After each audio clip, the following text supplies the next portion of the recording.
రాష్ట్ర ఏర్పాటు కోసం తెలంగాణ రాష్ట్రం ఏర్పాటుతేనే తెలంగాణ ప్రజల సమస్యలు పరిష్కారమైందని చెప్పి 27 ఏప్రిల్ 2001 నాడు గులాబీ జెండాను ఆవిష్కరించారు కల్వకుంట్ల చంద్రశేఖరరావు గారు.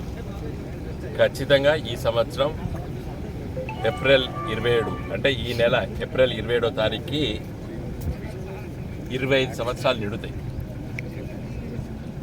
ఈ 25 సంవత్సరాల ప్రస్థానంలో తెలంగాణ రాష్ట్రాన్ని సాధించి ఒక ప్రత్యేక రాష్ట్రంగా ఏర్పాటు చేపించి ఆ రాష్ట్రానికి 10 సంవత్సరాలు ముఖ్యమంత్రిగా కేసీఆర్ గారి నాయకత్వాన ఈ రాష్ట్రాన్ని గొప్పగా అభివృద్ధి చేసి దేశంలో మిగతా రాష్ట్రాలతో పోటీపడి ముందుకెళ్తున్న సందర్భంలో ఈ వార్షికోత్సవ సభలు జరుగుతున్న 25 సంవత్సరాలు నిండిన మా పార్టీ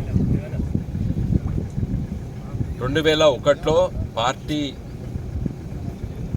ఆవిర్భవించినటువంటి తొలి రోజుల్లో ఆనాటి ముఖ్యమంత్రి తెలుగుదేశం పార్టీ నాయకుడు చంద్రబాబు నాయుడు, ఆనాటి ప్రతిపక్ష నాయకుడు కాంగ్రెస్ పార్టీ పిసిసి అధ్యక్షులు వైఎస్ రాజశేఖర రెడ్డి గారు తెలంగాణ వచ్చేది లేదు సచ్చేది లేదు, ఇది రాజకీయ పబ్బం కోసం పెట్టినటువంటి పార్టీ, ఇది 3 నాళ్ల ముచ్చట, ఈ పార్టీ కొసెల్లది, ప్రజలారా నాయకులారా ఈ పార్టీని ఆదరించకండి, ఇది స్వార్థంతో పెట్టినటువంటి పార్టీ అని చెప్పి మా పైన అభాండాలు వేసినారు ఆనాడు చంద్రబాబు నాయుడు వైఎస్ రాజశేఖర్ కాంగ్రెస్ పార్టీ తెలిసి చెప్పారు.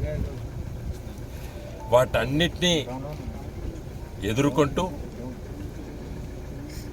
ఒక ఉద్యమ నేపథ్యాన్ని తెలంగాణ ప్రజల నాయకత్వాన ముందుకెళ్ళి దేశంలో 32 రాజకీయ పార్టీలను ఒప్పించి పార్లమెంట్లో బిల్లు ప్రవేశపెట్టించి జాతీయ పార్టీలు అయినటువంటి కాంగ్రెస్ పార్టీ, బీజేపీ పార్టీ, మిగతా పార్టీలు ఒప్పించి తెలంగాణ రాష్ట్రాన్ని సాధించింది గులాబీ జెండా. కాబట్టి 25 సంవత్సరాల వార్షికోత్సవాన్ని చాలా గొప్పగా తెలంగాణ ప్రజలు ఆదరిస్తున్నారు.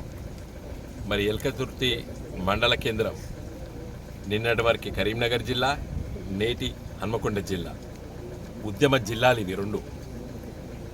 మరి ఎల్కతుర్తి మండల కేంద్రంలో దాదాపు 1200 ఎకరాల భూమి స్వచ్ఛందంగా రైతులు ముందుకొచ్చి ఇంకా వరి నాట్లు వేసి కోతలకు దగ్గరకు వచ్చినాయి.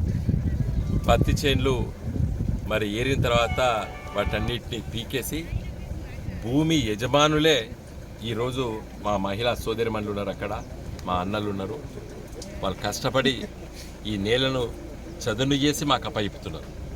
అంటే తెలంగాణ రైతాంగం, తెలంగాణ ప్రజల విశ్వాసం మా పట్ల ఎట్లుందో ఇది ఒకటే ఉదాహరణ. అక్కడ ఉన్నటువంటి మహిళా సోదరిమణులు ప్రతి ఒక్కరికి కూడా ఇక్కడ 10 గుంటలో 20 గుంటలో ఎకరమో 2 ఎకరాలు ఉన్నటువంటి భూమి యజమానులు వాళ్ళు.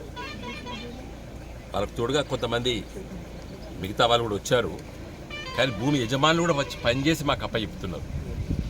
మరి ఇక్కడ శాసనసభ్యులుగా 10 సంవత్సరాలు పనిచేసినటువంటి మా మిత్రులు సతీష్ గారి నాయకత్వాన, మా మండల పార్టీ ఎల్కతుర్తి మండల పార్టీ నాయకత్వాన ఇవాళ ఈ బహిరంగ సభ చాలా గొప్ప బహిరంగ సభగా తెలంగాణ చరిత్రలో కన్నీ విని ఎరగని రీతిలో ఈ సభ జరగబోతున్నది. జై తెలంగాణ.